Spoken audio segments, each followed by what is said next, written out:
The greatest thing about working on a Spider-Man game is that you're working on a Spider-Man game.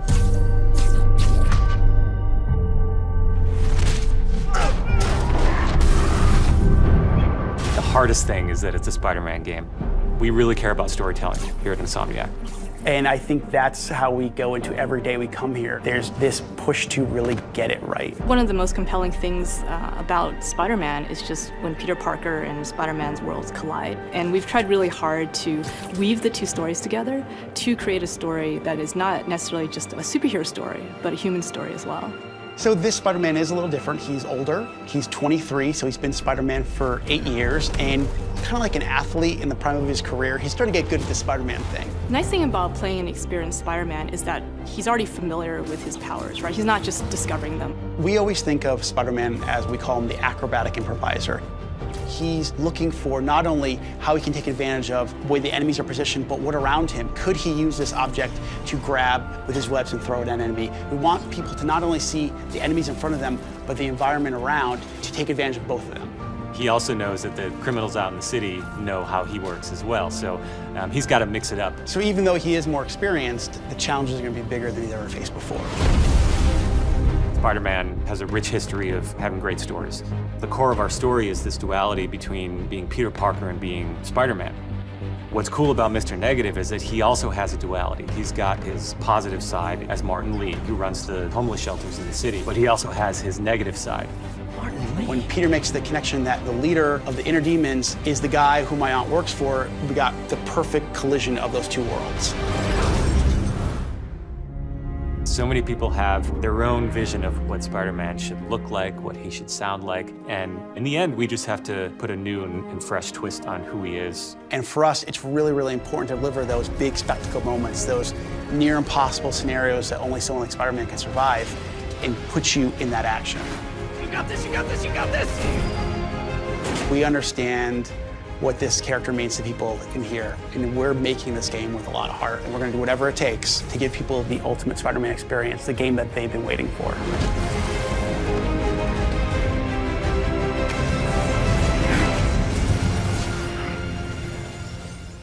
Swinging is the #1 thing we had to get right in making a great Spider-Man experience.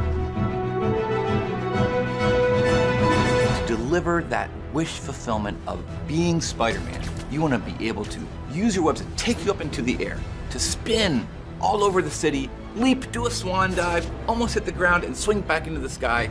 That's Spider-Man. You don't think of him on the ground, you think of him swinging through the concrete jungle gym of New York City. That's the ultimate fantasy fulfillment of being Spider-Man, and we knew we had to get it right. So when it came to swinging, we knew we had to be physics-based, right? The lines attached to the buildings, and then we start with a pendulum motion from there. We never really wanted you to feel like anything really got in your way. It was all about building a sense of flow, fluidity, momentum.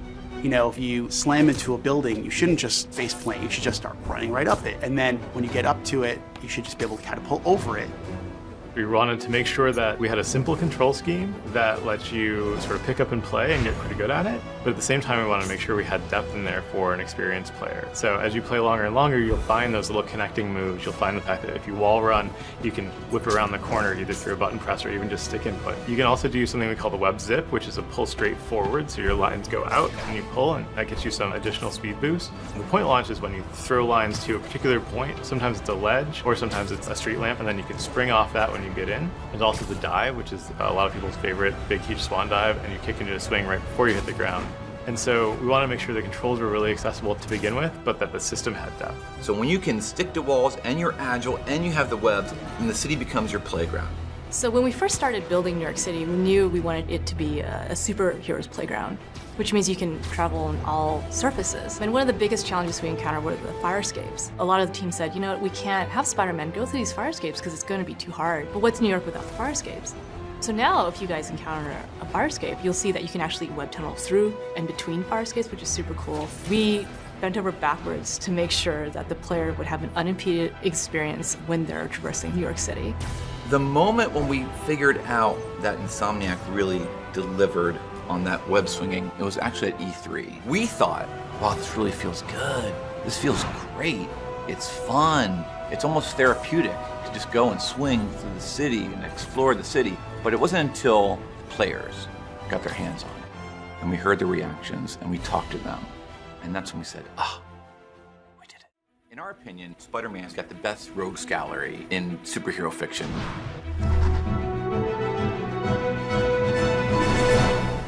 When we look at reimagining a Spider-Man villain, we look again what's classic about the original design, and also how do we tie it into our narrative. How can we get a character that's existed for decades, and how can we do our spin on him so that it's modern and very specific to the game? Look out! Electro's probably one of my favorite villain designs. And it was one of those things that I looked at his design, I'm like, the green and the yellow are iconic, so we should definitely keep that. In our Electro's origin, what if his face got scarred? But they're not just randomly all over the place. They're actually in the shape of the starfish mask. Long time no see! Vulture was one of those that we knew we wanted because he could fly, and that presents a really fun challenge for the player. What I really love about Vulture is that classic green that he has, but also modernizing his suit. So we actually gave him a flight mask. And if you look at it really carefully, it's shaped like a vulture's beak. Rhino is the one-man wrecking machine. Pure strength, pure anger, just wants to get out of that suit by any means necessary. Within the Sinister Six, he is the strongest, the biggest, and not the smartest. What Scorpion does for Spider-Man is he challenges him not only in his speed, but also his traversal. But what makes him most interesting is that big, huge, long tail. So we chose Mr. Negative because we wanted people right away to know this was a different, unique experience, something they haven't seen before. When we first meet Mr. Negative, we only know him as Martin Lee. He's the nice guy who Aunt May works for at the Feast, and they run these homeless shelters. What I really like is that you see Martin Lee as Peter, but you see Mr. Negative as Spider-Man. You got that ultimate version of two worlds colliding. This is gonna be something they haven't played before. So you have this mix of threats. Mr. Negative, he is truly the dark side of himself and of everyone. You have a big rhino stomping at you. You have Scorpion with the tail coming out of there. You have Vulture striking from above. And then you have Electro, who is striking you from a distance. And there's one more villain that we have not shown yet. I promise you on September 7th, you'll understand why he's my favorite. If you're going to create an iconic Spider-Man suit, you have to first understand why it's the best superhero suit, period.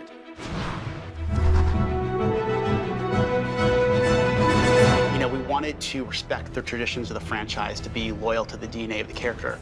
We also want to mix things up. It kind of represents our whole philosophy about the game. We looked at all of the Spider-Man suits that had come before in the universe. So in this case, for most of the Spider-Man suits, the spider has always been black. And Insomniac said, what if we make it white? When we were deciding the colors of the suit, we knew it was going to be red and blue, but it's really important for the player to be able to see his or her character when they're swinging the game. And the nice thing about the white is it adds a really nice contrast. It makes it really pop, especially in shadows. In terms of modernizing the suit, we thought about a couple things. First, what a 20-something would be inspired by. And I was thinking about sneakers, and that's why when you look at his shoe, it actually looks like a sneaker. The other thing that we looked at was athletic wear and compression wear as well. So you see that there's paneling all over the suit that mimics where you would need support. The red is actually a reinforced and thicker material. The blue is for breathability and flexibility. Then you have this amazing icon right on your chest. The white spider is made out of a flexible carbon fiber material. So you know that it's on the chest. It's also on his gauntlets and also on his feet. So when he's striking or when he's blocking, it gives him the extra protection. There's a specific reason for everything about the suit, whether it's tight fitting to reduce air resistance, it's the design of the web shooters. You'll see that he actually has a web shooter that actually snaps in to that bracelet that he's always wearing. From the beginning, we wanted to make a Spider-Man that was unique and ownable.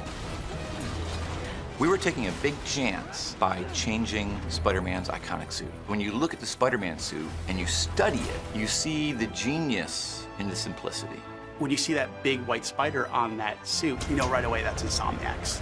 That's Spider-Man from Marvel Spider-Man for PS4. So from the beginning, we really wanted to show that in our game, that this is not a rookie Spider-Man.